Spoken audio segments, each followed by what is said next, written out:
Something is stirring on the borders of Europe. A nation that once opened its doors to millions fleeing war is now shutting them with force.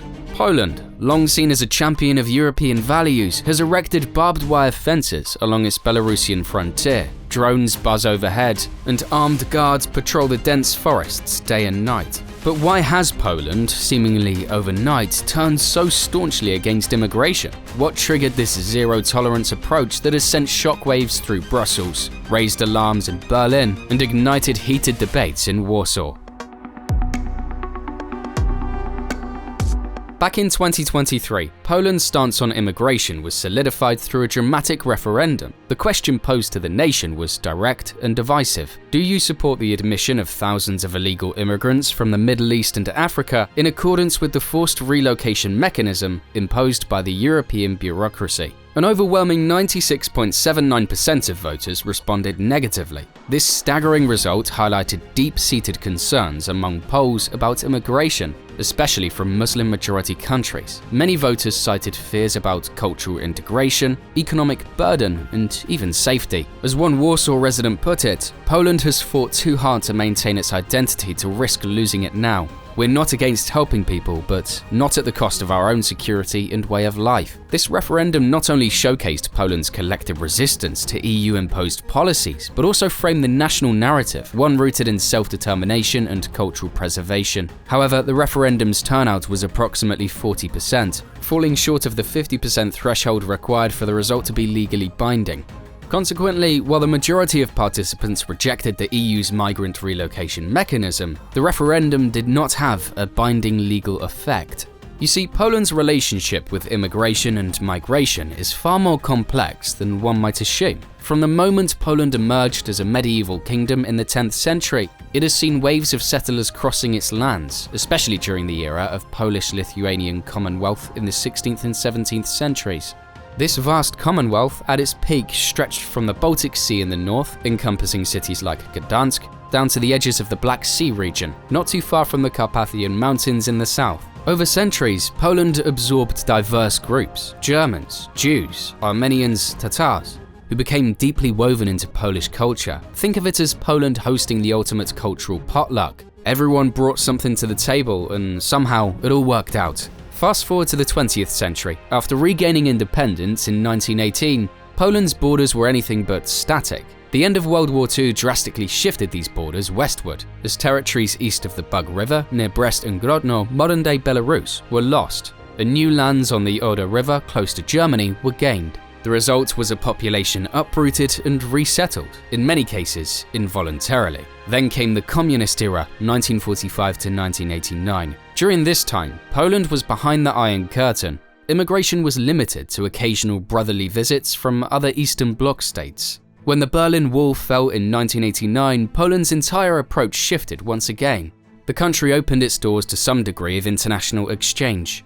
By the 2000s, after Poland joined the European Union in 2004, Warsaw quickly became a magnet for migrant workers from further east, chiefly from Ukraine and Belarus, who came looking for better wages. In fact, if you walked along the Vistula River in Warsaw around 2010, you would have heard a blend of Polish, Russian, and Ukrainian echoing in cafes and bus stations.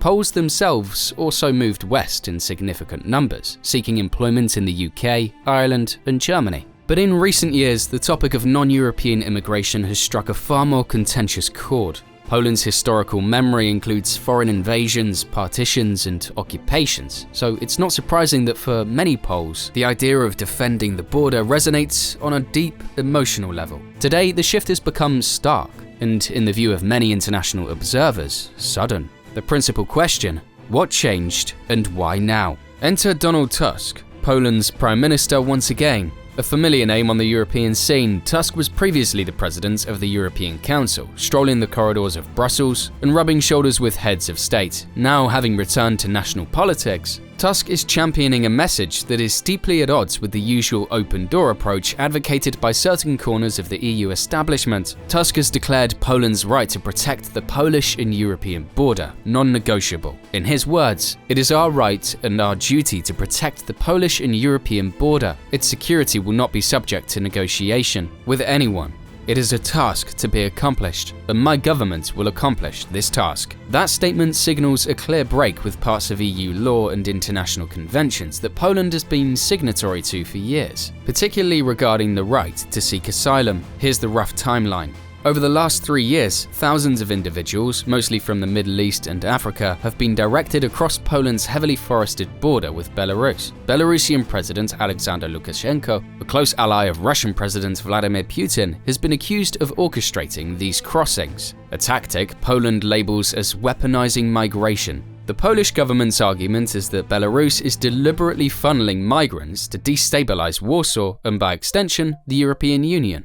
These individuals cross near the Białowieża forest, around 280 kilometers east of Warsaw, in an area famously dense with old-growth trees and wetlands. Due to the rugged terrain, it becomes easier for Belarusian guards to guide troops undetected across the border, often in the middle of the night. According to Tusk, at least 26,000 people have crossed from Belarus in 2024 alone. Germany, immediately to Poland's west, is feeling the effects as well. Migrants, once in Poland, continue to move deeper into the EU, prompting Berlin to erect its own border checks. The tension escalated in mid-2024 when the Polish government announced plans to suspend the right of new arrivals to claim asylum, a move the European Commission quickly warned is almost certainly incompatible with EU rules. Of course, Tusk insists this is merely copying Finland's playbook. You see, Finland temporarily suspended asylum applications in May 2024, citing concerns about hybrid warfare by Russia, a strikingly similar scenario to Belarus's alleged actions. Now Tusk is using that as the textbook justification. After all, if Finland can do it, so can Poland, right?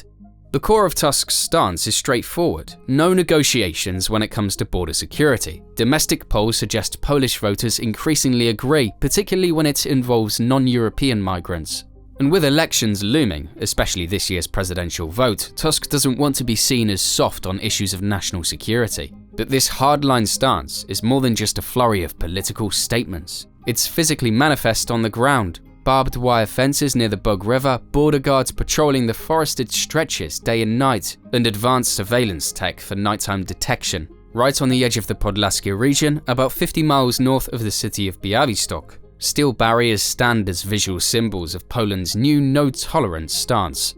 Given Poland's new approach, one might ask, what about the EU, the Geneva Convention, and basic human rights? The European Union is, at its core, built on a foundation of shared values. Among them, the protection of people in need. Yet Poland's government, led by Tusk, appears to be pushing the boundaries of these principles. Amnesty International in Poland wasted no time in issuing a sharp rebuke. We would like to remind Prime Minister Donald Tusk that the right to asylum is a human right. Groundless suspension of this right, even temporarily, is unacceptable. Even Tusk's own coalition partners have expressed unease. Szymon Hołownia, the Speaker of Parliament and leader of the Poland 2050 party, is trying to walk a tightrope. He calls asylum a sacred right, but concedes that an emergency scenario might warrant a suspension. And indeed, the Polish government claims it is an emergency. The country is facing what Tusk calls a hybrid war orchestrated by two formidable neighbours, Belarus and Russia, aiming to destabilize the eastern flank of the EU. Meanwhile, the European Commission has expressed visible frustration. Brussels warns Poland that it risks violating EU and international law. But Tusk's supporters argue that the Commission's own migration reform proposals, rolled out in June last year, give member states new tools to handle crises and speed up deportations. Poland, they say, is just taking that logic one step further. This isn't just about border controls or legal statutes. Domestically, Poland has long wrestled with the question, which migrants do we want? A June 2024 survey by Opinia24 reveals a significant shift in attitudes. 42% of Poles firmly state that the country should no longer accept refugees, while 35% supports sheltering people from neighbouring countries like Ukraine and Belarus. Only 14% favour welcoming refugees from Muslim-majority countries. The reasons behind these attitudes are multi-layered. Some Poles worry about terrorism or cultural clashes. Others point to the economic strain they believe large-scale immigration could impose on a system already stretched by the influx of over 1 million Ukrainian refugees since 2014. Still, others evoke historical memories, war with the Ottoman Empire centuries ago, repeated invasions from the east, that shape a deeply ingrained wariness of the other. So where does this leave Poland, the EU, and thousands of migrants caught in the middle? Poland's eastern border crisis is more than a humanitarian issue. It's a geopolitical chess match involving Russia, Belarus, and the EU. Belarusian President Lukashenko stands accused of using migrants as pawns, while Poland fortifies its Bug River region with walls, drones, and armed guards to block what it sees as a growing threat. It's a notable shift for the EU, where a fortress Europe is no longer a dystopian fantasy, but an emerging reality. Poland's Prime Minister, Donald Tusk, is spearheading these measures, clashing with the European Commission, which warns against compromising EU-wide asylum values. However, Tusk argues that security must come first, reigniting the perennial EU debate over who holds ultimate authority, Brussels or national governments. Tusk's stance also reflects political calculations. With elections looming, his Civic Coalition party aims to win back nationalist-leaning voters, particularly in regions like Podkarpackie, where anti-immigrant sentiment runs high. By adopting a tougher approach, Tusk seeks to neutralize the appeal of the Nationalist Law and Justice Party he replaced in government. Yet, this strategy risks alienating more liberal coalition partners, such as Poland 2050.